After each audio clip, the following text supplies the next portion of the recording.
আজকে শেয়ার করব ডাটা দিয়ে ছোট মাছ চচ্চড়ি। আসসালামু আলাইকুম এভরিওয়ান, আমি নাসরিন সুলতানা মিনা, সিরাজগঞ্জের মেয়ে। আমার চ্যানেল মিনাস কিচেনে সবাইকে স্বাগত জানাচ্ছি। এ রান্নার জন্য বসার খোলা পানির ছোট মাছ রেডি করে নিয়েছি 250 গ্রাম, আর নিয়েছি ডাটা এভাবে কুচি করে। এখন ফ্রাই প্যানে দিয়ে দিলাম 7-8টা কাঁচামরিচ ফালি, 1 কাপ পেঁয়াজ কুচি। এখন হাত দিয়ে পেঁয়াজ মরিচ চটকে নিচ্ছি এভাবে করে। পেঁয়াজটা সফট হয়ে গিয়েছে। এখন দিয়ে দিলাম 1/2 চা চামচ করে জিরে ও রসুনের পেস্ট, ধনিয়া ও লাল মরিচের গুঁড়ো, লবণ স্বাদ মতো। এখন দিয়ে দিলাম ডাটা, আবারও ম্যারিনেট করে নিচ্ছি হালকাভাবে, না হলে ডাটা ভেঙে যাবে। দিয়ে দিলাম 1/3 কাপ সরিষার তেল। তেল দেওয়ার পর আবারও মেখে নিচ্ছি। এখন মাছটা দিয়ে দিলাম, সব কিছুর সাথে মিলেমিশে একাকার করে দিচ্ছি। হাতে মাখানো যে কোনো রান্না অনেক বেশি মজা হয়। দিয়ে দিলাম 1 কাপ পানি। এখন ফ্রাই প্যান চুলায় দিয়ে চুলা অন করে দিয়েছি, হাই হিটে রান্না করছি। রান্নাটা প্রায় হয়ে এসেছে, নিচের পানিটা একদম শুকিয়ে ফেলবো।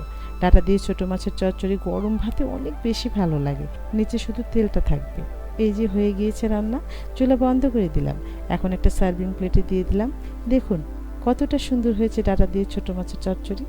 আমার এরকম সহজ রেসিপি যদি ভালো লাগে পেজ ফলো করে রাখতে পারেন, আর ইউটিউব থেকে দেখলে চ্যানেলটি অবশ্যই সাবস্ক্রাইব করবেন, তাহলে আমার রান্নার সকল নোটিফিকেশান আপনার কাছে পৌঁছে যাবে।